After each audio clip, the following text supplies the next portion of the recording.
मित्रांनो, हा video shoot करत असताना 25 जुलै तारीख आहे आणि आजच्या दिवशी पुणे जिल्ह्याला आणि एकूणच महाराष्ट्रातल्या बऱ्याच जिल्ह्यांना पावसाचा ऑरेंज अलर्ट किंवा रेड अलर्ट इश्यू केलेला आहे। अशा कंडिशनमध्ये शक्य असेल तर बाहेर पडू नका, प्रवास करू नका, पण बऱ्याचदा अपरिहार्य कारणांमुळे आपल्याला करावा लागतो किंवा आपण कुठेतरी बाहेरगावी गेलेला असतो आणि अचानक पावसाचा जोर वाढतो, मुसळधार पाऊस चालू होतो आणि मग अशा कंडिशनमध्ये गाडी चालवावी लागते। ही अतिशय धोकादायक स्थिती आहे आणि अशा कंडिशनमध्ये गाडी चालवताना काय काळजी घ्यायची आहे हा महत्त्वाचा विषय आपण आज कव्हर करणार आहोत। त्यामुळे हा व्हिडिओ शेवटपर्यंत बघा। तुम्ही नवीन ड्रायव्हर असाल किंवा एक्सपिरियन्स ड्रायव्हर असाल, धोका कोणालाही सांगून येत नाही, त्यामुळे हा व्हिडिओ शेवटपर्यंत बघा। याच्यामध्ये मी तुमचं खूप खूप स्वागत करतो। व्हिडिओला सुरुवात करू, चला तर मग।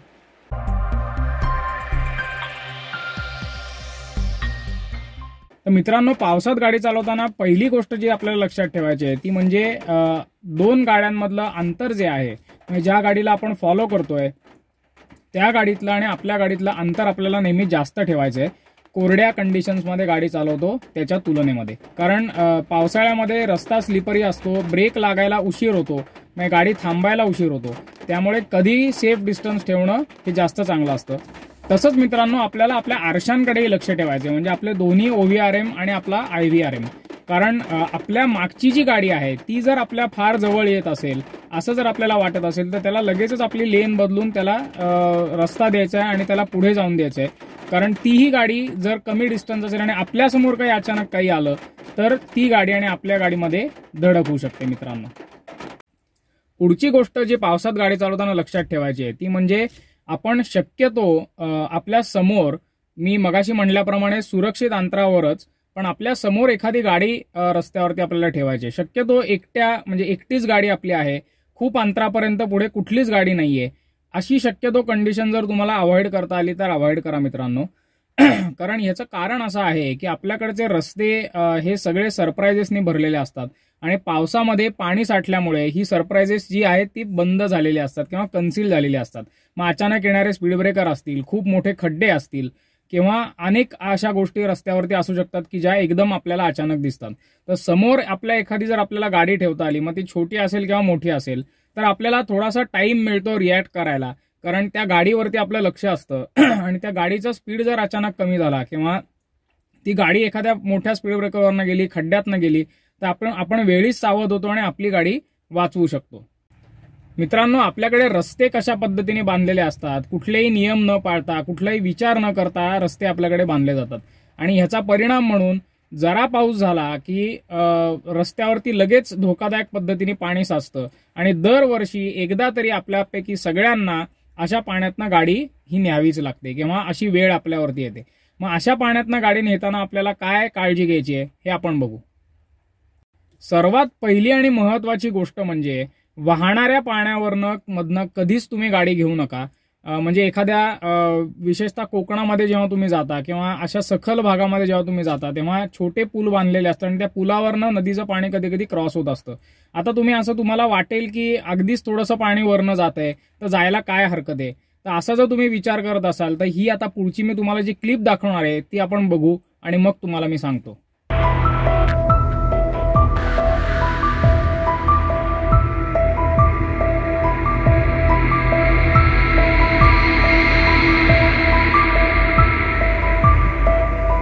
मित्रांनो, अशा वाहणाऱ्या पाण्यामधनं गाडी ही घातली त्यांनी आणि पाण्याचा प्रवाह अचानक वाढला, ती बस तर समोरची गेली पण ही गाडी जाऊ शकली नाही।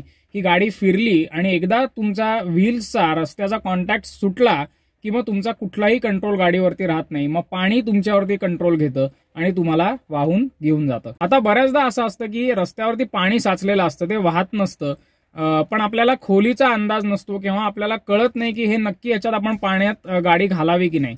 तर ह्याच्यासाठी काय ठोकताळे आहेत, तर सर्वप्रथम म्हणजे आपण गाडी साईडला घ्यायची, डायरेक्टली घालायची नाहीये। एखादी मोठी गाडी जसं एखादा ट्रक, डंपर, बस वगैरे जाण्याची वाट बघायची। ह्या गाड्यांचा ग्राउंड क्लिअरन्स जास्त असतो, इंजिनही त्यांची वरती असतात, त्यामुळे असे ड्रायव्हर सहसा जर थोडंफार पाणी साचलेलं असेल तर जास्त काचरत नाहीत, सरळ गाडी घालतात। आणि अशी गाडी जाताना तुम्हाला अंदाज येईल की साधारण पाण्याची खोली काय आहे। याच्यामध्ये एक गोष्ट कायम लक्षात ठेवायची आहे, आपण स्वतः उतरून जाऊन चालत जाऊन बघणं वगैरे अशा गोष्टी करू नका. ह्याच्यामध्ये बऱ्याचदा उघडी गटारं असतात, नाले असतात की जे पाण्यामध्ये लपलेले असतात किंवा लाईव्ह वायर्स असतात आणि शॉक लागून सुद्धा आपला मृत्यू होण्याची शक्यता असते. आणि आपल्याला मोठी गाडी गेल्यानंतर असं वाटलं की बाबा हा ठीक आहे, एवढं जास्त पाणी नाहीये, तर मग पाण्यातनं आता गाडी घालताना आपल्याला काय काळजी घ्यायची आहे हे आपण बघू. तर सेफ म्हणजे काय, तर त्या पाण्याची जी लेव्हल आहे, त्या पाण्याची जी पातळी आहे ती तुमच्या व्हीलच्या रिमच्या निम्म्याच्या खालती असली पाहिजे. म्हणजे जास्तीत जास्त ती निम्म्यापर्यंत आली पाहिजे. त्याच्यापेक्षा जर जास्त वरती जातीये पातळी पाण्याची असं जर तुम्हाला कुठेही वाटत असेल, एक तर गाडी घालताना अतिशय हळू तुम्ही घाला, अंदाज घेत घेत घाला आणि मग बघा की पाण्याची पातळी कुठपर्यंत येते. व्हील रिमच्या जर अर्ध्याच्या वरती ती जात असेल तर इमिजिएटली थांबा, गाडी पाण्यातनं रिव्हर्समधनं घेऊन बाहेर काढून टाका. कारण त्याच्या वरती जर जात असेल तर एअर इनटेक जो इंजिनचा असतो त्याच्यापर्यंत कदाचित पाणी लागू शकतं आणि मग पाणी जे आहे ते आत इंजिनच्या ओढलं जाऊन गाडी बंद पडण्याची शक्यता असते. इंजिन सीज होतं मित्रांनो.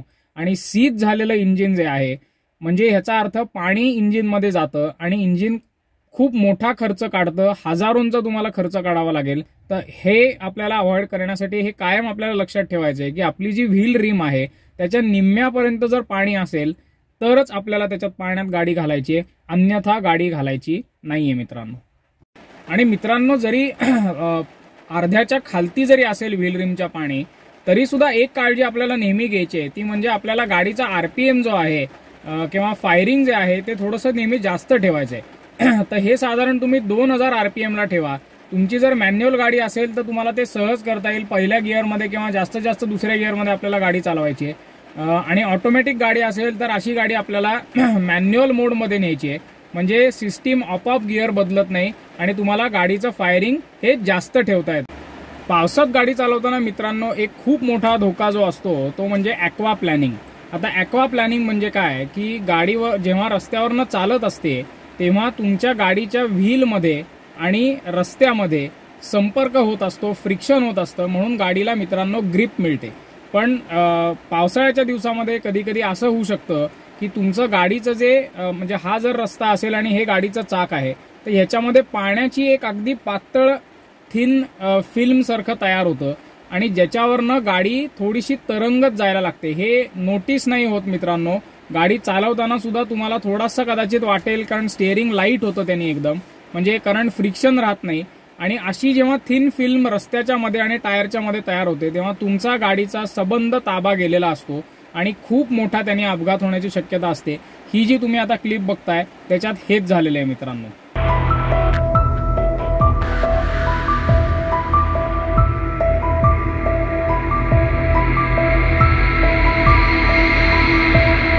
मित्रांनो जसं आपण त्या क्लिपमध्ये बघितलं की ती गाडी रस्त्याच्या राईट साईडनी चाललेली होती आणि तुम्हाला हायवे बँकिंग म्हणून गोष्ट एक केलेली असते. म्हणजे कुठलाही हायवे जेव्हा बांधला जातो तेव्हा तो सरळ एका लेव्हलला कधीच नसतो, तो थोडासा कर्वेचर असतो. म्हणजे जर राईट टर्न असेल तर थोडासा राईट साईडला त्याला एक सखल भाग असतो आणि लेफ्ट टर्न असेल तर लेफ्ट साईडला सखल भाग असतो.